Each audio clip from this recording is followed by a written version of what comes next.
Welcome to the Roost Podcast, brought to you by Buckeye Bowhunter. And now, your host, Josh Grund.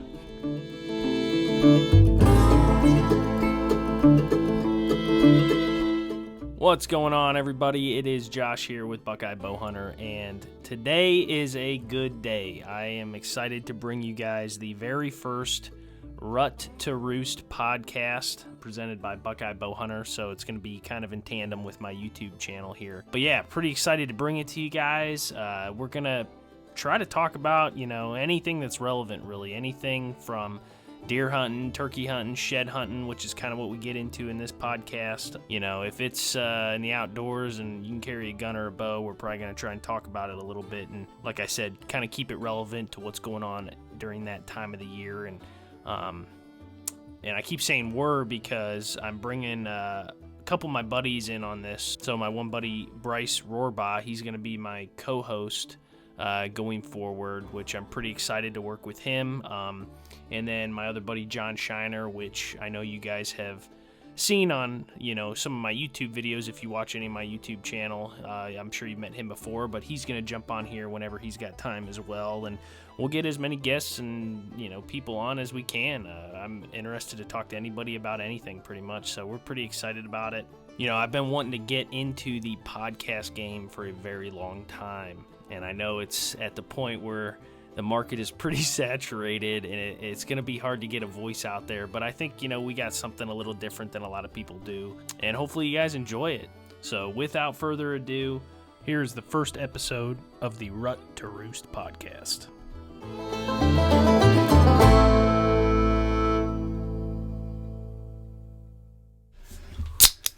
Oh, yeah. So Bryce came through with the Modelos. Better crack it now before we really get into it. Yeah, right. Scare somebody. Yep. All right, guys. Well, as you heard, this is the very first podcast episode of the Rut to Roost podcast. I'll tell you what, Bryce, me and him we've been arguing about what we should call this and arguing how to say it. Like, it's been so difficult to say Rut to Roost, root to rust. It's a tongue twister. Yeah, it's crazy. It's a mouthful. But anyways, that's what it's called, the Rut to Roost podcast. So we're going to get into it today. I'd like to introduce my buddy Bryce. He has been my friend for several years now. Met working together at our last job. We currently work together at our place of employment now. Yeah, met each other a long time ago. Really found out quickly we were both into deer hunting, both into turkey hunting, and just hit it off really well, and we've been buddies ever since. So I've been wanting to get into the podcast game for several years now. Just, it's expensive, takes, a little bit of courage and not sure how to do it or whatever. And when I finally decided to take this plunge, talking to Bryce, he was like, yeah, let's do it, man. It just made a lot of sense to bring him in. But Bryce, thank you for joining me. I'm pretty excited about this. Heck yeah, man. So why don't you tell them a little bit about yourself? Bryce has been deer hunting for a while, so. Yeah, we'll start from scratch, but I guess I want to touch back on that little introduction when Josh and I met. It was really just me bombarding him with a bunch of questions about hunting because I didn't really know much. But that can lead right into my background. But started hunting when I was younger, probably 11, 12 years old, with my dad. Just some private land stuff. He had an old friend from high school who used to hunt behind his alpaca farm, actually. Little chunk of woods. They'd come off another property, and we'd try and get meat in the freezer, but that was nothing more than gun hunting, really. Didn't get into bow hunting until 2020, COVID year. I think everybody kind of wanted a piece of nature that year, and yeah, I think a lot of states had like statistics. Their sales went way up. Oh, I guarantee during it. Those 2 years. For probably all licenses, fishing, hunting. I'm sure, fishing, hunting, everything, yeah. Right. But I mean, that being said, just because I didn't get into bow hunting until 2020 didn't mean I wasn't an outdoorsman or anything. I was a big fisherman for a long time. Still am. But as many of you know that are bow hunters or coming up to be bow hunters, it's going to attack you like a bad addiction. But from 2020 on, been bow hunting. I'm pretty much a public land guy only. I don't have any property I own. I haven't went much out of my way to get a bunch of private permission. There's not a bunch of big wooded area where I live in Northeast Ohio. It is just nothing but crop fields and some little chunks here and there. They're tough to get permission on, they really are. But I love the public land aspect. It's a challenge, and there's just so much country. And I love finding nothing but new every time I go exploring. And yeah, that's a little background for me on hunting. Yeah, that's one thing that separates kind of me and Bryce is he's a lot more of a public land style hunter, especially when it comes to deer hunting, and I hunt a lot more private land. And you're absolutely right, man. Today, nowadays, compared to what it used to be like, I used to be able to go knock on doors on like a weekend, on a Saturday, knock on 10 doors and get 5 yeses back when I was in high school. Like, it was so easy, dude. And now, I mean... And how long ago was that? 10 years ago? 12, 14 years, yeah. Okay. And now, it's like impossible. I've literally only lost farms from, the older, farm couples or whatever passing away, their kids taking over the farm, and, we're not going to let you do that anymore, and I think it's no fault of my own, but it's just knocking on doors and getting permission. I sent out almost 50 letters last year to different farms across the entire state of Ohio. Not one yes. I had one single person reply, and they felt like they wanted to send me a letter back just to tell me no. Super polite. I appreciated it. But I remember getting that letter, and I was like, hey, this name looks familiar, dude. Is this one of the people I sent it to? Open it up, and it was like, oh, we really appreciate it. But no thank you. And I was like, bummer. It's just hard. Everybody hunts or is against hunting. So, like, every property you go to, there's either their nephew, their niece, their uncle, somebody hunts there, or they're completely against it, one or the other. I think it says a lot about the hunting community in today's world now, and that's half the reason we're here, talking into these mics in a single room, because we want to be a part of a good aspect of the hunting world. Yeah, I don't want to get too political, but yeah, man, it's definitely, depending on where you're at in the country, obviously there are places in the country where it's like hunting is life, right. But where me and Bryce are from, northeastern Ohio, that is not the case. We are definitely outliers. Yeah, I agree. And I've had pretty decent luck hanging on to a lot of my better properties, hunting, like I said, hunting private land. And I do a little public land hunting, especially when it comes to turkey hunting. So I love chasing them down on them big public lands down in southern Ohio. So I'm super excited for that this year, because kind of a reverse card we play here, but most of the turkey hunting I've done has been private. Really? It really has. Well, last year, so I always take a trip down to the Wayne National Forest. And last year, me, another one of my buddies, John, who you'll probably see on this podcast at some point, and Bryce all had this trip planned. We're going down there. We're going to camp on public land. We're going to kill all these turkeys. It's going to be fantastic. And I remember getting a call like 3 days before we were going down, and Bryce was like, hey, I can't go. I'm like, why? He's like, I snapped my ankle. I shattered my foot on a dirt bike. On a dirt stupid bike. Stuff. What are you riding around on a dirt bike for a week before turkey season opens? I hope we can get this video in on this podcast, because I made it a total of 7 yards. Hold on, you have a video of it? I have a video of this, and I made it 7 yards, whiskey throttled it, shattered my foot. 3 metal plates now. Jeez. Yeah. You still got metal plates in there? Oh, yeah, permanent. Damn, dude. Well, it's an everyday this fight. Year, I hope you learn. This year, just keep it easy, keep it chill, leading up to turkey season, so you don't break anything 100% retired from 2 wheels. Okay. Permanently. Very good. No more. So, yeah, me and Bryce, we've known each other a long time, been hunting.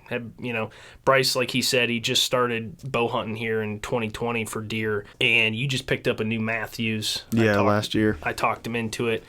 We spent all summer shooting together pretty much. How'd your deer season go last year?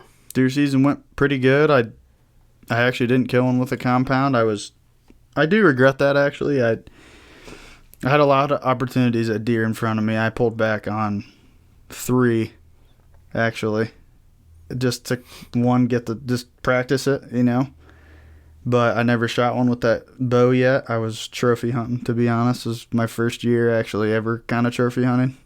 I've never really trophy hunted. What made you want to trophy hunt? I just want a freaking buck on the wall. Yeah. I don't have one on the wall. No. I've never killed anything past the little basket 6.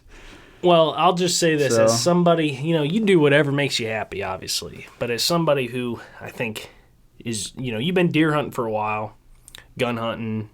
You had a crossbow for a year or so before you got 2020 is when I had the crossbow, yeah. Okay. I think being that green and that new, really what you need to do is just be shooting as many deer as possible. Yeah, that was a mistake. That hit me hard at the end of the season. Because what's going to happen, and I don't want to jinx you, and maybe you're a cold-hearted killer, man, and maybe you're not like me, but me, I fell into that trap when I was, I had a dad who was a big-time trophy hunter. He killed a lot of big deer, and when I started hunting as 13, 14 years old, it's immediately, when I first picked up a bow, I'm like, I'm not shooting a buck unless it's 125 inches. Right. And I'm 14 years old. I never even killed a deer before. Mm-hmm. So what happens is, I don't like to talk about it a lot, but I went through 10 years of just every giant mature buck that I had a shot at, just blowing it. Really? I've blown it on so many big deer, it'd make your head spin, man. And that's because I didn't spend the necessary time getting good at actually just killing deer. Kill as many deer as you can. If you want to be a trophy hunter, if you want to kill big bucks, the best way to get good at killing big bucks, because a lot of people can put themselves in that position to kill a big buck, but mess up at that moment of truth where that's really what matters. Can you put that arrow where it needs to go? Is, the more you practice at just shooting deer and getting good at that moment, the better off you're going to be when it actually does happen. You're right, becoming calmer in the rush. Yeah, exactly. Yes. And, still, I have ghosts from days past or years past that haunt me every freaking year. This year has been a terrible year. I bought a new bow, shot the crap out of it all summer. Every deer I shot this year was just less than ideal. Right. And every single time I could, go back and see, oh, I rushed it, or I wasn't, following through the way I should, or... No, I really do think it was a mistake of mine to not pull the trigger on one of them deer that I was already pulled back on. And now you guys might be asking, okay, I didn't have no monsters in front of me. What did I have in front of me? I seen so many freaking spikes this year on public land. I blew my mind. And there was a lot of small does, too. They were chasing small does, or there was just a lot of yearling action in front of me.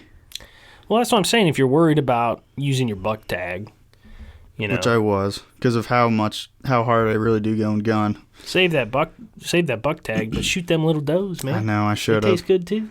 Should have. I was so antler freaking horny, it didn't matter. Antler, that's a pretty good one. But I just try to stay positive about it, because if I don't stay positive thinking about it in the off season and then going into next season, then it will haunt me. And then it will affect me when the time comes under pressure. Yeah, you got to stay positive. It's all a learning experience. It's exactly. all fun, man. How old are you? You got how many deer seasons in front of you? Yeah. You'll be fine. Right. Yeah. I think the first big deer that I ever put on my wall, I was probably, that deer right there, you guys can't see it, but he's probably 115, 120-inch 8-pointer. I killed that.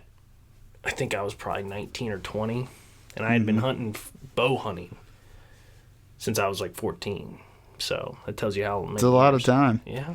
That's the other thing that was uneasy on me after the season was I put all that time and effort into bow hunting, making my girlfriend mad being gone every weekend, whatever. You'll just have to get and used had to that. No meat in the freezer. The meat goes quick, and I didn't put one from bow season in the freezer. That's what else that made me. But you got meat in the freezer from gun. I did, but that stuff goes quick. How many deer did you kill in gun? 2. That's good. But it goes quick. Yeah. I mean, I only kept 1 deer this year, and it's pretty much almost gone. Gone, right. Yeah, I gave the other 2 away, but if you expect deer to make it to the next season, shoot, you got to have 3 in there. Yeah, that's usually the goal, I think. 3, yeah. But, yeah, my season was pretty good. It was, let's hear about it. I killed a good one. Yeah, I killed a doe early season. I think it was opening weekend or Tuesday after opening weekend or something like that. And then I shot, took my rutcation early November, shot a decent 10-pointer on November 8th. Then I went and spent the next 5 days in New York and hunted, trying to kill a buck. Oh, that was the Adirondacks, wasn't it? It was close to the Adirondacks, yeah. Gotcha.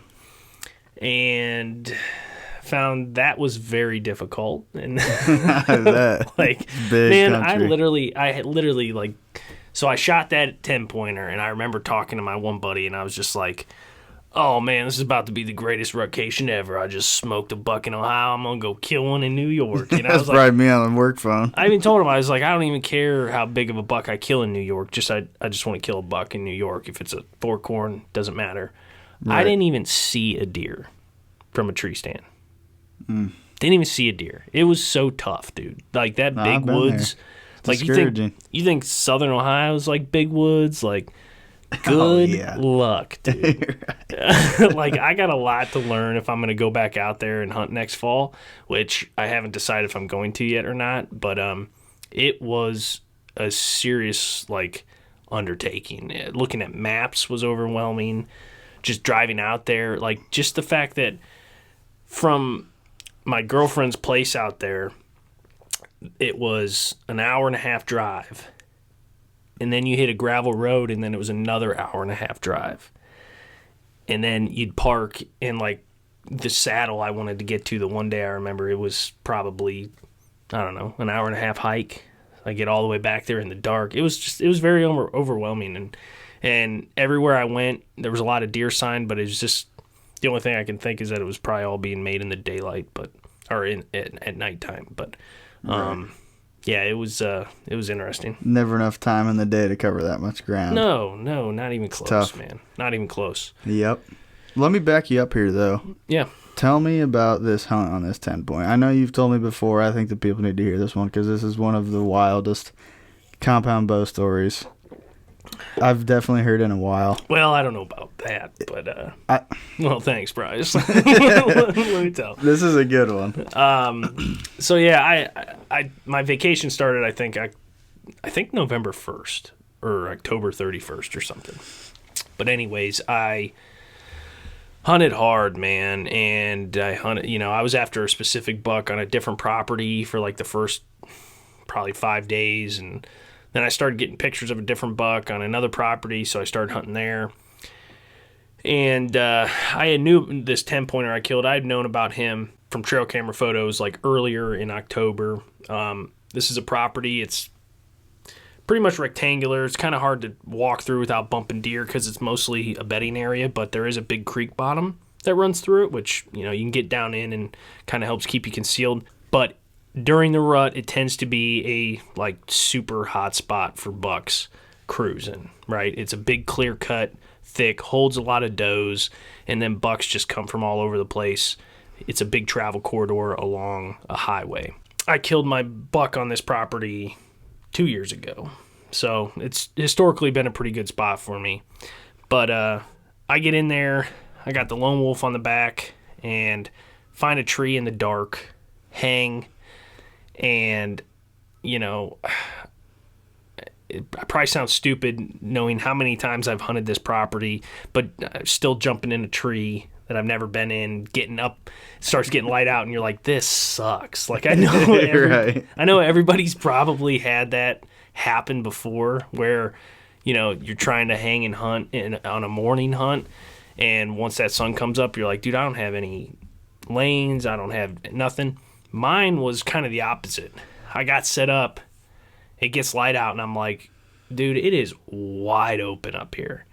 Like, it looked different in the dark because there was a limb up there, and I'm like, oh, I'll be hidden or whatever. And, cover you up, yeah. And I was just like this giant thing sticking off the side of the tree. I had lanes for miles. Like, it was just, I was on this lone tree. Like I said, it's clear cut, so it's like, there's not a lot of trees, so it was just a goofy setup.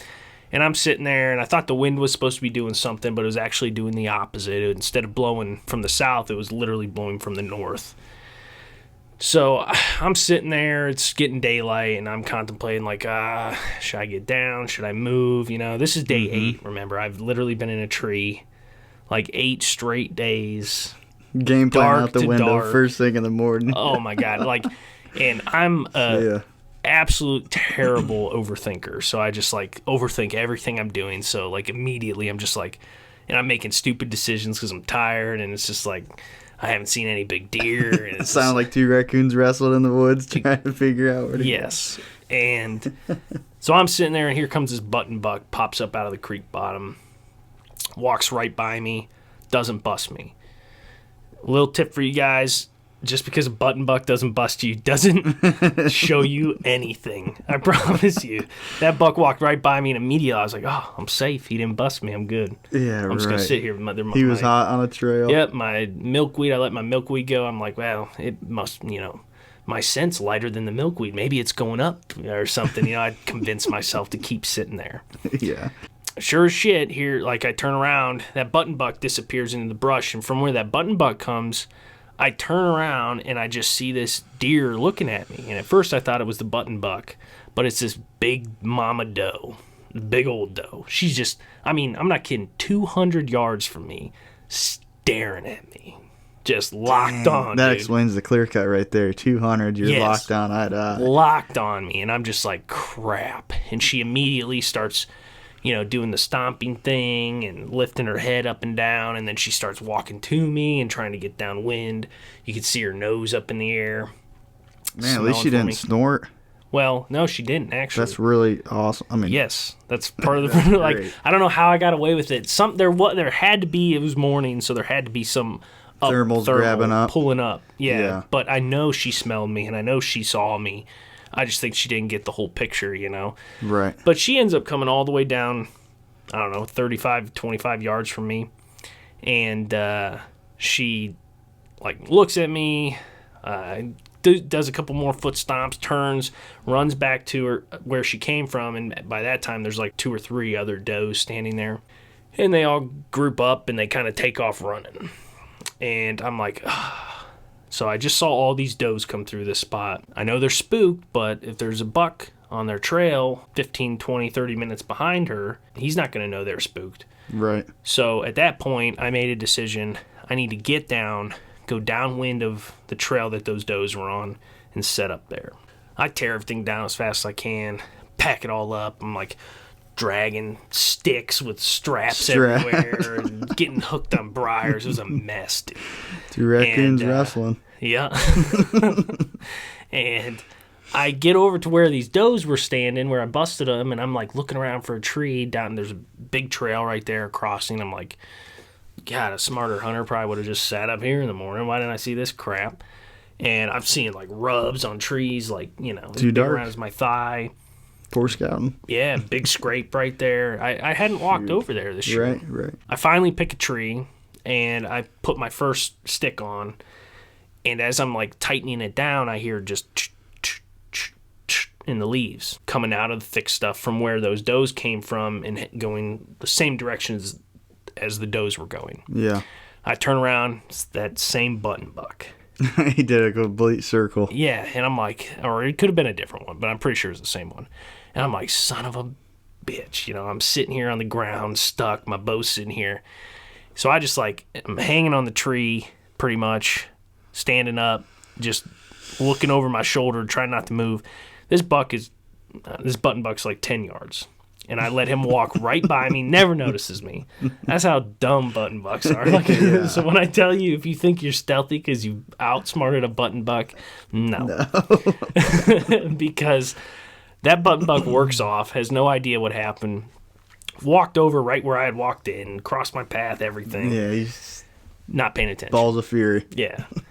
So I'm there's still deer moving. I got to get this stand up, get ready, So I turn. And as soon as I turn to start, getting my next stick on, I hear coming from where the button buck came from. So I turn around, and this is all low-lying, thick brush. Like I said, it's clear cut. Mm-hmm. And I just see antlers like up over the brush coming down the hill. So immediately, oh, here we go. This is the buck. So I just like reach down, grab my bow. I grab my release, which I think was in my backpack. And then I go to pop my arrow out of the quiver and put it on my bow. And when I did that, it went like ding. I hit something. I hit part of the bow or part of the quiver with the arrow. Yeah. And that buck was down in this little gully. He stops and stares right at me. So I'm like, frick. I'm busted. So there's like some trees between me and him, but he's like staring at me between these two trunks. And he was just like, oh, must have been nothing. Turns his head and keeps coming. And in the time he started walking and went behind that tree, I got the arrow knocked, put my release on, and drew back. And then he popped out from behind the tree, stops, and looks right at me. And I just, 10 yards, shot him on the ground from my knees. Wow. Yeah. That's crazy. He ran, I don't know, probably from where I shot him, I think he only ran 150 yards, but he probably ran 300 yards total. He made a big loop. Almost came back to where I shot him. Really? Yeah. And you had some faulty broadhead thing go on or something, right? I don't know if it was faulty. I know I made a good shot on this deer. You lunged him, right, or something? Yeah. Yeah. Back of the lungs. There was no blood. Yeah. I won't say the broadhead I was using. Right. But just put him under the dirt. It wasn't expandable, but like there was just no blood anywhere. And when I found the deer, I was like blown away, first off, because I thought I wasn't going to find this deer based on the blood trail. Yeah. Had the dog called up on its way and everything. Yeah, right? I called a dog. I was going to have them come help me that evening. And makes you sick to your stomach. Yeah, when I found the deer, I was like blown away that the deer was like dead. Like, and it only ran that far. I was like, how is this possible?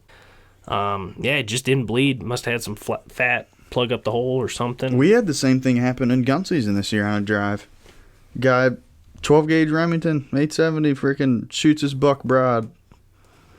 It was a decent shot. I mean, it was probably a 40-yard shot, but he's tracking it, no blood, can't find nothing. He found a couple drops like right where he knew he hit it in some fur. Yeah. And he's about to walk out of the drive, out of the woods, and be like, I can't find it. So he's like, I'm going to check right over this last little crest. And there it was. No shit. No blood from them first drops to where it died. Huh. But lung shot, same thing. I don't know what it is. Sometimes that's just how it is. You see it all the time. There's pictures of deer that get shot double lunged, and then they got trail camera photos of it a week later. I know. It's like, who knows, man? Stuff like that's got me rethinking my whole muzzle. They're like the craziest animal on earth. Like, that's why I say I don't care what anybody says about, like, oh, hunters don't like animals or they're killing it. Like, whatever, man. Because I have more respect for white-tailed deer. I think they are the coolest, toughest son of a bitches on the planet that you'll ever see, man. Like, did you see the one last year that was going around? Like, the buck got ran over by a combine or something. Half its body was ripped in half. Still trucking. You can see its spine. You can see its shoulder its bone, like its shoulder blade, moving back and forth as it walks across the trail camera photo. The one I killed last year, this doe, I could see its spine on the top. You could see it? Yes, you could see. The bone was sticking out? Not out, but like the top of it got chunked off from a big Amish drive in that bottom the morning of. Really? And I shot it in the evening on the same drive, but they must have hit it, and it chunked the top of her spine. She was walking fine. I don't know how it didn't paralyze it. I don't know, man. And it had a chunk out of it, right on top of its back. Huh. Well, they're tough. It was definitely hurt because I might just put one shot through its lung. It fell over. It didn't walk another step. But they're tough, man. They are tough. Let's get to our real topic of the podcast today. What do you say? Yeah. Got a little background going. I'm ready. Got a little season recap. People get to know how good and bad hunters we are. Let's talk about it. What are we going to talk about today, Bryce? Shed hunting. Shed hunting. It's Do that you time guys of like year. shed hunting? Because I like shed hunting. I know you like shed hunting. You get a lot more than me. Right now, it's March. What is it? March 15th. That is prime time to find sheds in Ohio. Mm-hmm. Have you been out yet this year? Once. I've been out probably like 4 times. I went in February and figured out it was a bit early. That's kind of what I figured out. It's about time now. I mean. Yeah. I think I overdid it like mid-February where I got like kind of like I overdid it and now I like am struggling to get the motivation to go. Right. Even though now is when I should be going. When the antlers are actually there. Yeah. I found one big spike shed, which was kind of cool this year. But with that said, how many sheds we don't find, we're going to tell you guys how to find them. Yeah, so from previous we're terrible at it. Take our experiences. advice. That's funny. So I made a video back in February when I was doing all that shed hunting, talking about my top 5 shed hunting tips. So what do you say we go through those today? Yeah, let's do it. All right. I think they're very useful. And we'll kind of just, elaborate on each one. My number 5 tip for shed hunting is, drumroll, use Onyx or some sort of mapping app. Mm-hmm. Yes. I agree. I think it's super important because, not only just to, I use it to kind of keep track. I walk so many different properties, and a lot of them are big properties. I use it to keep track of where I'm going, like, throughout the day on a specific piece of land to make sure I'm not missing anything. Especially, a lot of the properties I'm hunting are clear cuts. You can kind of miss some sections because you can't see very far. So having that tracking app that you can hit that button and see everywhere you've walked and be like, oh, look, there's a big circle right there I missed and didn't walk through. Let me go back through there is really helpful. And then I also think it's important on a, throughout the entire shed season sort of scale and a year-to-year scale. Right. So in years when I've done a ton of shed hunting, when you have those tracks, it keeps track of the date and everything. It allows you to like go back and say, oh, hey, I hunted this back in February, didn't find anything, on February 12th. Now it's March 15th. I should probably go walk it again. If you're walking, some guys walk 4 or 5 days a week, after work, and they're putting on 150 miles. You kind of lose track of when you did stuff. Yeah. And people think they don't, but they do. I sure do. So having that ability to track that and be like, when was the last time I walked that farm? Oh, that was 3 weeks ago. Let me get back in there and see if anything's dropped since then. That's helpful.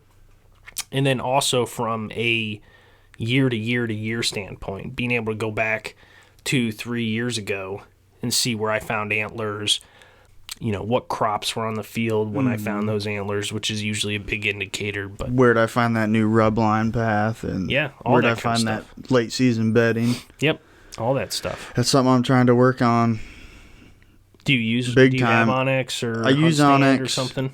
I use Onyx, but I'm horrible at 1, using the tracker, and 2, actually labeling things on my own maps. You got to be diligent. I'm super lazy. Sometimes I'm just taking nature in at the same time. No, just embracing the woods, and I guess I haven't really looked into this much. I don't have service where I'm at public land hunting most of the time. Yeah. Can you still make those waypoints? Yes, I believe so. So you have to download the map. Huh? You have to download the map so you can use it as an offline map. Right. And then you can still, so it keeps track, you can still use your GPS when you're out of service. Correct. So you should still be able to mark waypoints. I think you're right. Hell, maybe I have, I don't remember. That shows how much I don't make waypoints. Well, I'm telling you, it's helpful, man. It definitely. The way I use it too, from like a year-to-year standpoint, is I color code everything by the year. So okay. Yeah, like all my 2020 stuff is red. All my 2021 stuff is yellow. All my 2022 stuff is blue. Throw them into a folder. Yep, exactly. And you can do that online if you actually use the webpage, the Onyx webpage. You can sort everything and organize everything so much easier, I feel like. At least with the Onyx. But I'm not sponsored by them. I'm not trying to push any brand. Like, they Right. all kind of do the same thing. I think it's just the easiest one for everybody to use. Yeah, And but cost effective. But yeah, it's definitely, for me, like, before all those tracking apps, I used to keep a journal, a handwritten journal. Then I started putting everything in my notes on my phone, and the Onyx has just kind of taken that role over and does it way better than I've ever done it. So Right. I definitely recommend that. If you're not using some kind of mapping app, hunting app, definitely do it. Mm-hmm. Tip number 5. All right, well, unless you got anything else to add to that? I don't think so. Besides, I need to be better. That's for sure. Need to be better. Need to be better. All right. Can always be better. Number 4, Quattro. Yep, number 4 brings us to carry binoculars with you. Aha. I just got new binoculars. It was a What'd you Christmas get? present, actually. They're Bushnells. Oh, nice. Nice. They're awesome. Do you know what power they are? Not off the top of my head. No. I like, mine are 10x42s. I like those for shed hunting and for deer hunting. That's my favorite size. I don't know what they are. Everybody, I feel honest. like the go-to is like 8x42s, but for some reason I love those 10x42s. And for shed hunting, they're really helpful. All I know is I can see deer from the house window in the field pretty well. No, then they A few must hundred work. yards. Then they must work. They work all right. But I think having binoculars is really important when you're shed hunting. It saves you a lot of time walking, right? It saves you, everything. And I'm sure you know this. The more you shed hunt, everything seems like it's a freaking antler. Right. So, yeah. being able to just pull those binoculars up and be like, oh, nope, that's nothing. Nope, it's a blade of grass. Oh, that's a corn stalk, whatever, and just keep on moving instead of having to walk that extra 40, 50 yards back and forth every time, is a lifesaver. Cuts your distance down. Oh, yeah, for sure. Big time. Yep, and I've definitely, a lot of, cut bean fields and stuff this time of year. You could see antlers across. Right. You could look across, and if you have a good pair of binoculars, you could sit there and, glass the whole thing pretty well. And I would feel pretty confident, if I'm missing anything, maybe it's a fork horn or a spike, but you're not going to miss bigger antlers using binoculars in that way. It's almost a no-brainer. Yeah. Super it helps helpful. that much. Yeah. And if you don't have one, get yourself a bino harness. That's what I don't have yet. Oh, Hannah's home, by the way. There you go. You don't have a bino harness? I do not have a bino harness. It came with kind of like a harness. It's not the full goes under your armpit strap. I can put it around. It's like a single strap. It can go around my neck, but I can cinch it up. It's like a necklace. Yes, but you I can see. cinch it up so it's tight Dude, up by my neck. But I absolutely love my bino harness. I have been looking at them. FHF. FHF? Yeah, I'm not trying to push a lot of products on this podcast, but get an FHF. Fight fish. Fight hunt fish. Fight hunt fish. Yeah. Okay. Very I've been looking for some used ones. I mean, I like to sling it on Marketplace, see what I can find. But you could probably find some good ones there. I know Vortex makes a really nice one too. I see them a lot of everywhere. people wear. They seem to hold their value too. They're not very expensive. No. I see used ones a lot though. But yeah, get yourself a good bino harness too, Yeah. because that's going to allow you to, carry those 10x42s all day and not even realize it, as opposed to, I don't even know how else you'd carry them, honestly. The necklace barely gets it done. Yeah, man, it's To got to be be honest. uncomfortable after like 10 hours of walking through the woods. That thing's like swinging on your neck. No, every it time you does. It bend definitely over. swings. It does. Yeah, having that bino harness keeps everything tight to your body, Right. and it's nice. Well, them binos cutting down all your distance and time. I'm going to take a wild guess. Might take it to your third tip. I could be wrong. It might be higher on the list, but I'm going to guess just slowing down. Slowing down is number 3. Oh! I really didn't know these in order. I promise everybody here. I changed the order. Yeah, okay, there you go. He makes the video of it. I was just guessing away. Slowing down your approach. Yeah. Tip number 3 for shed hunting. I think it's probably one of the most important. It This could is probably the be thing 2 Josh or has 1. preached to me more than any tip. Well, it's because it's a thing that I learned myself, because I spent, I grew up with a bunch of buddies. It's, how it is, so competitive, right? Right. So when you go out shed hunting with 3 or 4 of your buddies, it's like a competition. It's running through the woods. You're running. You're damn near doing a deer drive. I got to get to that spot because I know there's going to be antlers there, and you're just blowing past everything because you're basing everything trucking through thicket. It's falling over. Exactly. Yeah. So I grew up with this mentality, shed hunting, of like go, go, go. What's around the next corner? The more ground I cover, the better off I'm going to be. Yeah. And, I found sheds, but not like I wasn't a professional, and I'm still not a professional, but I really honestly feel like I started finding a lot more sheds, a lot smaller sheds too, like that spike that I found earlier this year. Yep. When I made a conscious decision and realized, like, this isn't a race, slow it down, use your eyes, use your head, slow down how fast your eyes are looking at everything, slow down how fast your neck is swiveling back and forth, slow down how fast you're walking. One of my favorite things to do is stop and look back the way I came. A lot of times looking at, the terrain from a different angle, different lighting, whatever, might make an antler pop out to you.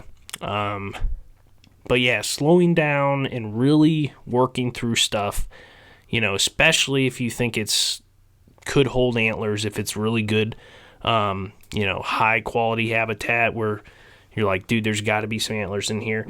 Just spend way more time in there than you think you need to. And that's when you find them. Because I would bet you money, the way I used to hunt, I was probably walking past more sheds. You hear that? Mm-hmm. I was probably walking past more sheds than I was finding, Right. And slowing it down has definitely helped me tremendously. I thought I was slowing down when I went out in February, and I still know I could be slower. Even like when I was editing my video, while I was explaining, slow it down, guys. I'm like watching the video. I'm like, dude, I'm like jogging through the woods right now. It's like, right. I almost didn't want to post it because it was like, I look so stupid. Like, look how fast I'm going. My head's flipping back and forth. Slow it down. It was like, so just really funny. You gotta think about it the whole time, and you gotta really be like, pay attention, cover every inch, because antlers hide, man. As sad as it kind of sounds, I think the best way to slow down shed hunting too is going by yourself. Yes. It doesn't matter if you're in a duo. If you and I went out, they're still gonna speed each other up somehow. Yep, somehow. So in conclusion, just try to slow it down next time you're out there looking for antlers. Consciously, subconsciously, however you want to do it, slow it down. And that brings us to topic number 2, which is expand your search. So this tip is more to, help out those guys who are like looking for a specific buck's antlers, right? Right. Or just honestly any antlers. I guess you could use this tip too, because this is really important to me where I hunt in northeastern Ohio, hunting private land. A lot of the properties I hunt are 50, 60 acres, 40 acres. And the fact that, those bucks that I was after in the fall, in November, aren't hanging out on these properties in March. Right. Right. So they're done cruising. Yeah. And late season, a lot of my properties are like void of deer because there's just no food. Yeah. They're all, yarded up somewhere else. So, a lot of times if you want to find any antlers, but especially find a specific buck's antlers, the only way that I've had success doing that is knocking on doors. Going around, knocking on doors, asking if I can shed hunt. And I know we talked about how hard it is to get permission to deer hunt these days, but it is so much easier to get permission to shed hunt for a day or an afternoon on somebody's farm. And that can be a great in for you as a hunter. Yeah. Oh, absolutely. Even outside of the deer aspect. Absolutely. You being just an honest outdoorsman looking for some windowsill decor that could get you a turkey hunting spot in the spring. It could get you Heck, whatever you're into, raccoon. If you want to go kill some raccoons, they trust you with shed hunting. Yeah, of course, get rid of our raccoons. They get in our garbage, whatever. Yep. As long as you do what you say, and you don't cause any problems, right? You ask them, hey, can I come out here next weekend, spend all day Saturday out here shed hunt, and you don't take advantage of them, you don't overstay your welcome, you do what you said you were going to do. Yeah, it's really easy sometimes to come back and be like, hey, you remember me? Care if I turkey hunt this year? They'll be like, yeah, you didn't cause me any issues last time you were here, so sure.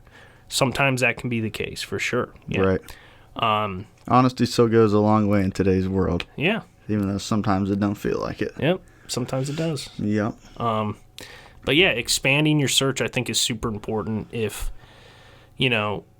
like a really good example of that is last year I found a 170-inch shed from a deer that I actually have video of earlier that January on the property I was allowed to hunt. Yeah. And I had that deer. I had already filled my buck tag, so I couldn't shoot him or anything, but I had that deer at probably 45 yards. Beautiful deer, man. Huge deer. And then he was in there chasing does, I think.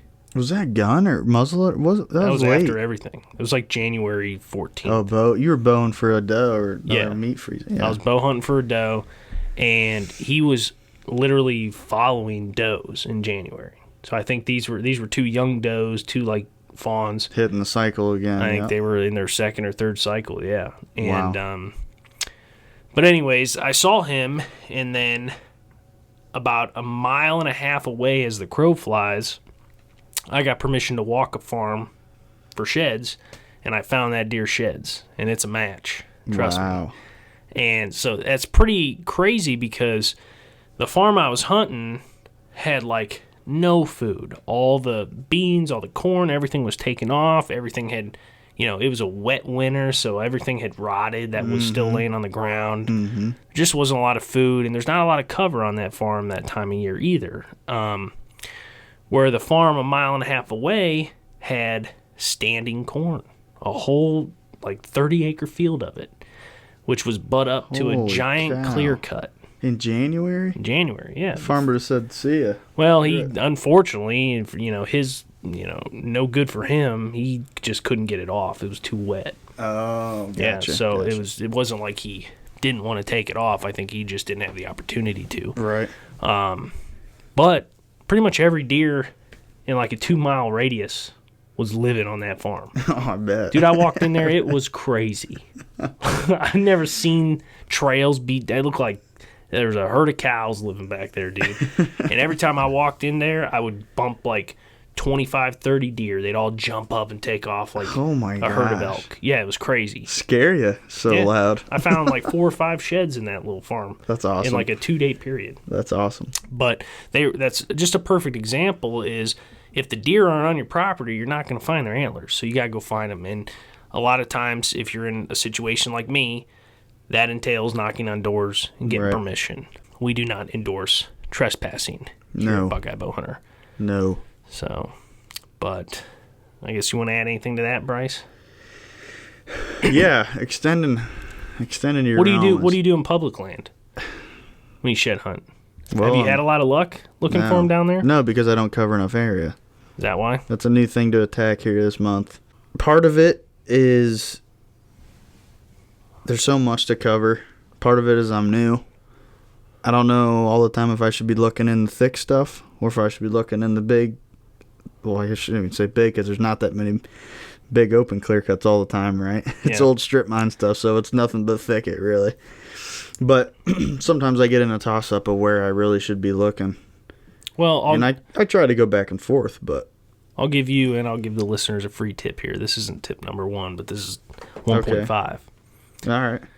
It's really important to just literally look everywhere. Everybody wants like where are the best places to look for sheds? Where they want an easy location, yeah. Well, they want like a destination where they can go find them, and you could. I'll tell you this: you can find them in transition areas. You can find them in bedding areas. You can find them in food source areas. Everywhere. Crossings. So pretty much anywhere there's deer. The thing is, when it comes to finding sheds, is you're not deer hunting anymore. You're not looking for daytime activity. They can lose those antlers anytime. Right. You know, I found a ton of antlers, and everybody does, out in the middle of a cornfield or in a a grassy swale in the middle of a bean field or something. You know, because they were bedded up there chewing their cud overnight. So it's really hard to, obviously you're going to want to be looking in places where there's a bunch of like fresh sign. That's obviously going to be what you want to be doing. But like if there's fresh sign everywhere, like there's not really a spot where you're like, oh, I got to check here over this spot. Like you just kind of got to cover everywhere. And I end up like grid searching most of my properties. That's smart. So that's why that OnX is so helpful to me. Exactly. It's a very helpful tool to put your time in the right way. Exactly. Right. Exactly. You know where you're going to be. You know where you're going to be in and out of if you use a grid. Well, let's talk about our number one tip here. We've kind of lied to you guys this entire podcast. Yeah, all these other 4 tips are garbage. This last tip does not help you find antlers. It's really just a better way to live your life. But anyways, tip number 1, and I think it's really important, and it's the way I view shed hunting, and it's probably because I'm not any good at it, but it's antlers aren't everything. No. If and like I was kind of alluding to earlier, how I grew up, shed hunting was like a competition. We're running through the woods, who can find the most sheds, whatever. In doing that, you're not really, if you're just so locked in on finding antlers, you're not really paying attention to like what the woods is teaching you, what there is to learn walking around scouting, right? Right. And if you're out shed hunting, I feel like most shed hunters are probably pretty serious buck hunters. Agreed. I'm sure there are people out there who like finding antlers who don't hunt or whatever, but if you're out there shed hunting, like, really, I think the most important thing that's going to make you a better deer hunter is paying attention to all the sign and what the sign is trying to tell you. Because walking around this time of year, once all that snow is melted, literally scrapes, rubs, still there. Trails, no green. Yep. Everything that happened last fall is still preserved perfectly for you to see. And put on a map and do your best to, win that chess game, figure out what them deer are doing, and be better at it next year. If you just, in my opinion, you put your time in, you're learning something every time. Yeah, absolutely. Every trip you're going to learn something. It's kind of what all of these tips have led to, right? Right. Carrying binoculars, that helps you scout. Slowing down, paying attention to everything, not just looking for antlers. Mm-hmm. Really good example, in one of my videos I posted recently, I was shed hunting, and I found a huge buck bed out in the middle of a swamp. It's all underwater, cattails, but there's like one tree out there, and I hadn't been out here. I've never walked out in that swamp. I don't think ever. I've been hunting on that farm for probably 12 years. Just not trying to even put your...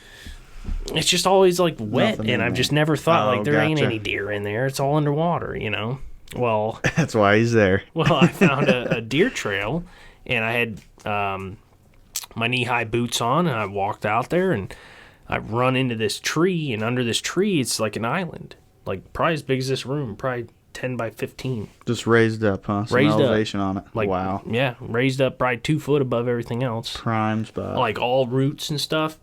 And it was just like beat to the dirt. Deer hair, deer shit everywhere.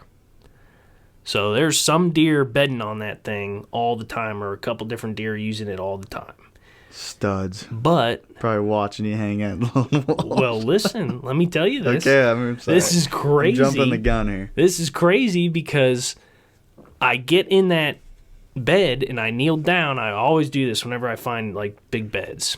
Kneel down. Put your shoes in their shoes. Trying to look and see what that buck can see, right?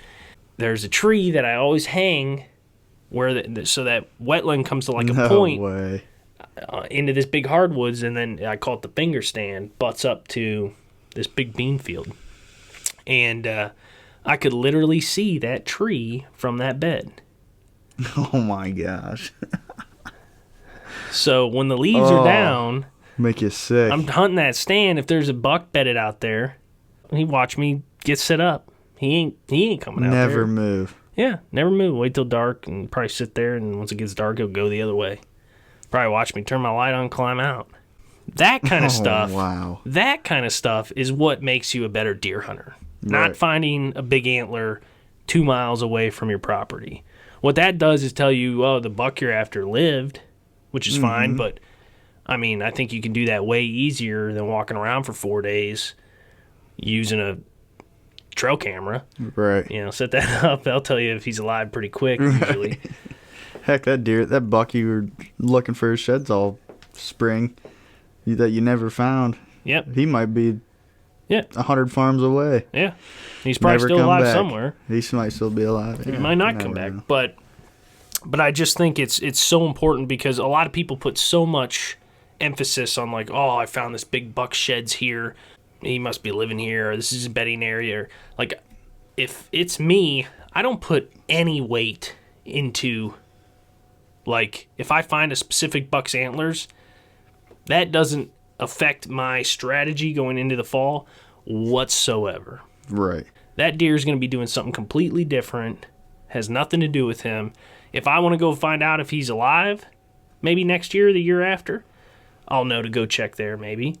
But other than that, you just got to be paying attention to what the woods and what the sign is telling you while you're out there shed hunting. That shed has no guarantee that buck's still there next year. Exactly. But those rubs, those scrapes, those signpost rubs Means that are it's there a good year spot after for year. one, though. Yep. Those One will big, move in if he's not. Yep.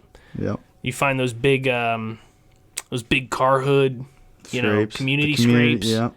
That, mark that. Make sure you hunt that at some point next year. Like, that's the right. kind of stuff that gets me fired up just as much as finding a big 150, 170-inch shed.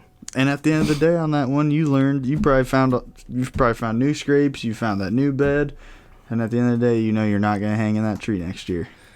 At least not while the leaves are down. Yeah, Yeah, exactly. Maybe early season. Yeah, could probably sit on the ground or something. Yeah. But it's, just, Wouldn't that be a crazy stalk-up hunt?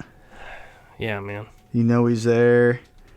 Sneak up behind him in them cattails. I need to kill a deer out of a tree stand with my camera pointed at them. First. This is like 2 years in a row where I haven't got video of the deer I killed. It's driving me nuts. So next year it's going to happen out of the lone wolf with the camera on, pointed at him. That's funny. I need to kill one in general with a bow.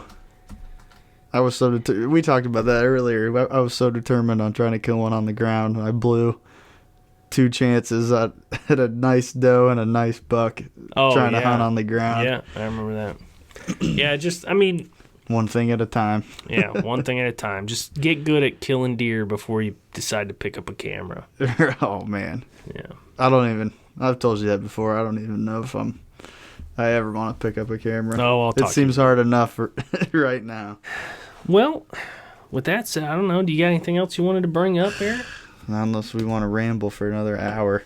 I think we'll probably end this one. Bryce, I really appreciate you coming over to do this. Thanks for having me, man. Yeah, no problem. Hopefully Bryce is, going to be a part of this for a while and every episode here. So get used to hearing his voice. But besides that, thank you guys so much for listening in. Make sure you subscribe and like my YouTube channel, Buckeye Bowhunter.